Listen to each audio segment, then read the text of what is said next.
안녕하세요. 10월 15일 수요일 짱목과 말씀수다의 시간입니다. 오늘 주시는 말씀은 누가복음 4장 14절부터 30절의 내용의 말씀입니다. 하나님 말씀을 보시겠습니다.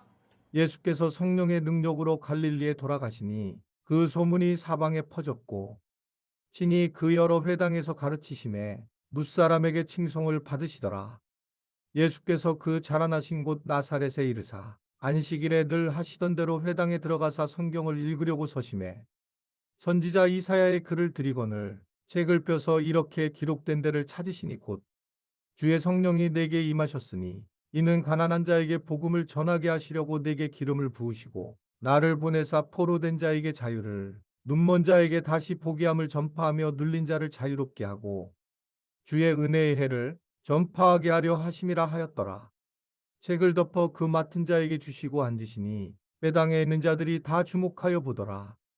이에 예수께서 그들에게 말씀하시되 이 글이 오늘 너희 귀에 응하였느니라 하시니 그들이 다 그를 증언하고 그 입으로 나오는 바 은혜로운 말을 놀랍게 여겨 이르되 이 사람이 요셉의 아들이 아니냐. 예수께서 그들에게 이르시되 너희가 반드시 의사야 너 자신을 고치라는 속담을 인용하여 내게 말하기를 우리가 들은 바 가버나움에서 행한 일을 내 고향 여기서도 행하라 하리라. 또 이르시되 내가 진실로 너희에게 이르노니 선지자가 고향에서는 환영을 받는 자가 없느니라. 내가 참으로 너희에게 이르노니 엘리야 시대에 하늘이 3년 6개월간 닫히어 온 땅에 큰 흉년이 들었을 때에 이스라엘에 많은 과부가 있었으되 엘리야가 그중 한 사람에게도 보내심을 받지 않고 오직 시돈 땅에 있는 사렙다의 한 과부에게 뿐이었으며 또 선지자 엘리사 때에 이스라엘에 많은 나병 환자가 있었으되 그 중에 한 사람도 깨끗함을 얻지 못하고 오직 수리아 사람 나아만 뿐이었느니라. 회당에 있는 자들이 이것을 듣고 다 크게 화가 나서 일어나 동네 밖으로 쫓아내어 그 동네가 건설된 산 낭떠러지까지 끌고 가서 밀쳐 떨어뜨리고자 하되 예수께서 그들 가운데로 지나서 가시니라. 네, 어제 이제 우리가 계속적으로 예수님이 이제 30세부터 공생애를 시작했고, 그리고 공생애 시작해서 성령이 예수님을 이끌어서 광야로 가서 40일간 금식하게 하셨다. 그리고 이제 마귀에게 말씀으로 시험을 이겨내셨고, 그리고 이제 오늘 사역에 시작되는 사역의 내용들이 나와 있는 게 본문의 말씀입니다. 이 예수님은 그 첫 번째가 어떻게 했냐? 오늘 보면 이제 그 예수님께서 이 성령의 능력에 따라 여러 병을 고치니까 소문이 났는데 15절을 보면 우리에게 흥미로운 부분이 나옵니다. 친히 그 여러 회당에서 가르침에 뭇사람에게 칭송을 받았다. 그리고 그 다음 절도 자라던 나사렛에 가가지고 늘 하시는 대로 회당에 들어가서 성경을 읽었고 이사야 선지서 61장에 대한 말씀을 가지고 나누게 되는 장면을 오늘 볼 수가 있습니다.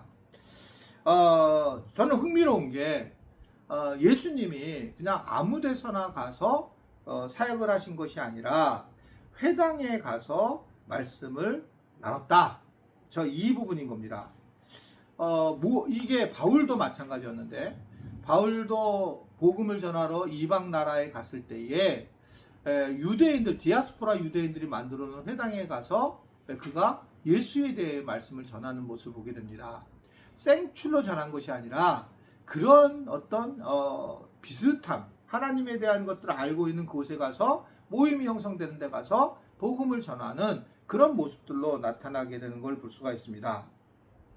결국은 우리도 세상을 살아가면서 어떻든 간에 교회 중심의 삶을 살아가고 믿음 중심의 삶을 살아가야 된다는 거예요. 많은 사람들이 계속적으로 한국 교회를 욕을 하게 됩니다. 저도 마찬가지고 계속 이렇게 된 이유가 있으니까요. 한국 교회에 대한 욕을 하지만 그래서 교회를 떠나지만 저는 교회를 떠나는 것은 진짜 마귀에게 빠진 거라고 생각해요. 이 결국은 예수님도 회당 쪽에서부터 일을 시작하고 사역을 시작하신단 말이에요. 하나님을 아는 사람들로부터 시작을 해서 그들을 변화시키면서 결국은 이것이 이제 세상으로 퍼져나가는 거거든요. 그러니까 우리도 교회 안에서 교회를 중심으로 우리가 사역을 하고 교회를 중심으로 바꾸며 교회에서 움직여야지 교회를 떠나는 사람들이 결국은 밖에 나가가지고 어려워지는 거죠. 그러니까 지금 예전에 이제 가나안 교회가 많았잖아요. 지금도 많죠. 200만 명이 가까이 된다고 얘기를 하는데 뭐 그건 저는 잘 모르겠습니다. 그런데 이게 가나안 안나가의 뒤로 집은 거잖아요. 가나안 교회에 있는 분들이 그러면 이제 1년 지나서 어떤 일이 벌어지냐는 거예요. 여러분 굉장히 힘들어요. 고통스러워요. 그래서 결국 나중에 보면 가나안 교인들 중에 몇 명이 모여서 다시 교회를 만듭니다. 아주 많아요. 뭐 10명, 20명. 자기들은 굉장히 똑똑한 것처럼 생각하고 바른 것처럼 생각하고 그렇게 되는 건데 물론 그렇겠죠. 근데 저는 잘못됐다고 생각합니다. 물론 얼마나 상처를 받아서 쓰면 그랬을까라는 생각을 하는데 또 이 영상을 보는 분도 아마 그래서 마음이 힘들 분도 계시지만 저는 현재 내가 있는 교회에서 모든 문제를 해결해야 된다는 거예요.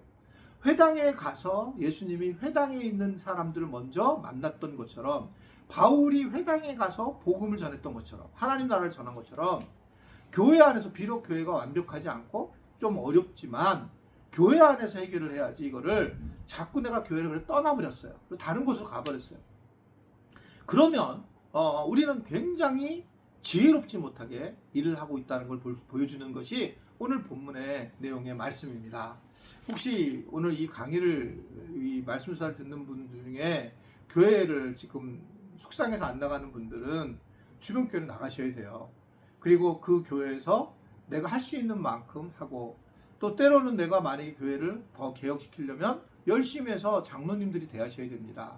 그리고 또 목회자들도 혹시 이걸 듣는다면 정말 우리가 잘해야 된다라고 보여져요.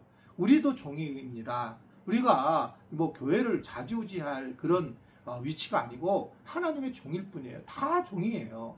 그래서 서로 간에 이야기를 해서 잘 넘어가는 것이 얼마나 중요한가라고 하는 것들을 보여주고 있는 겁니다. 파이팅 하십시오. 한국교회는 저는 다시 회복할 거라고 생각합니다. 왜냐하면 이건 하나님이 하셔야 될 일이지 우리 사람이 어떻게 될 일이 아닌데 그렇게 빨리 회복을 하려면 교회가 건강해져야 되고 교회를 떠나서는 안 된다는 겁니다. 교회를 뭐 우리 교회를 떠나서 다른 교회 가는 거는 뭐 있을 수 있어요. 그거를 저는 반대하는 게 아닙니다. 자기에게 맞는 교회가 있으니까 목회 철학이 그런데 이제 그렇지 않고 아예 교회를 떠나는 것은 가장 하나님께서 보시기에 안타까운 그런 상황이다라고 생각할 수가 있습니다. 예수님은 결국 계속 이제 가르치시게 됐고 그러다가 보니까 결국 예수님이 선지자 고향에서 환영을 받지 못하는 그런 상황이 되었습니다. 나사렛에서 결국은 뭐 여러 가지 학대를 당하는 그런 모습이라는 거죠. 그러니까 이제 이게 목수의 아들인지 내가 안다. 근데 어떻게 제가 지금 하나님의 아들이라고 하는가라고 하는 것을 이야기하는 겁니다. 이것도 우리에게 뭘 주냐면 저는 여러분들이 지금 목사인 걸 알고 뭐 저를 이제 지금은 이제 최고 리더십들, 목회자들 이런 분들만 저 가까이에서 이제 아주 있게 되지만 근데 예전에 이제 개척을 하게 되면 정말 많은 분들이 그냥 이렇게 같이 옆에 있어서 같이 막 으쌰으쌰하고 이제 왔단 말이에요. 그때는 뭐 이사신방에도 막 100명이 가고 그랬어요. 그냥 전교인이 움직인 거예요. 뭐 수련회 가도 100명이 가고. 그러니까 그때 참 행복한 교회의 모습이었는데 그거는 제가 볼 땐 영원히 되지 않는 거였어요. 제가 그걸 지금 추구해서도 안 되고 그건 왜냐하면 그때의 교회의 어떤 모습이었죠. 근데 그렇게 막 가서 우리가 함께하고 함께 나누었는데 근데 이제 그때는 제가 막 근처에 있으니까 제 성향이 다 드러난 거예요. 지금은 이제 많이 착해졌다고 했잖아요. 그때는 제가 어린 거예요. 39, 40 초반 뭐 이러니까 제가 어떻든 간에 뭐 큰 교회 담임 목사로 가려고 하다가 개척을 했기 때문에 교만을 하늘 찔렀고 그때는 막 그런 얘기 했다 그랬잖아요. 수원에 와가지고 나는 준비된 목회자다 이렇게 설교도 했고 창피하기 그지없습니다. 그러니까 그런 제 수준도 그전 수준이었고 그래서 교인들을 되게 힘들게 했어요. 그런데 이제 그런 교인들이 저한테 은혜를 받으려고 할 때 쉽지 않다는 거예요. 그러니까 뭐 여러분들이 저하고 어떻게 이제 어려움이 있을 수 있잖아요. 근데 저하고 관계를 잘해야 되는 이유는 선지자, 그러니까 지금 예수님이 나사렛에 있는 사람들이 있는 그 사람들이 선입견 때문에 얘는 목수의 아들, 요셉의 목수의 아들이 아니냐 이런 것 때문에 은혜를 못 받는 거예요. 병을 고침을 못 받는 거예요. 저하고 저 개인하고 말씀을 분리해서 들으셔야 돼요. 뭐 제가 잘못할 수도 있고 본인이 저에 대해서 그렇게 생각할 수 있는데 저랑 관계를 좋게 해야 돼요. 그게 마치 내가 나사렛 사람처럼 예수님처럼 그런 마음 가지게 되면 말씀이 들어오지 않는 거예요. 여러분 저하고 친해지시기 바랍니다. 제가 이렇게 가능한 이렇게 친해지려고 이게 영상으로는 얘기를 하고 뭔가 이렇게 하지만 그러나 이제 이건 될 수가 없는 상황이에요. 우리 교인들 숫자가. 그래서 좀 어려움이 있지만 그래도 여러분들이 나는 목사님하고 친해 이런 생각하는 거예요. 자, 저하고 친한 분, 자, 친한 분은 정말 친해지기 바랍니다. 친한 분들은 요 댓글에다가 1 달아도 되고 친해져야 하지만 어떻든 간에 이런 저의 선입견 같은 걸 벗어나서 말씀을 잘 들을 수 있다는 걸 오늘 우리에게 보여주고 있습니다.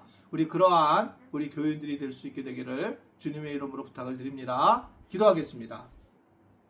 오늘 여러 말씀을 전했는데 우리 교인들이 그 말씀을 보고 잘 반응하도록 축복하여 주옵소서. 그리고 늘 우리가 주님 중심의 삶을 살아가도록 인도하여 주옵소서. 예수님의 이름으로 기도드리옵나이다. 아멘.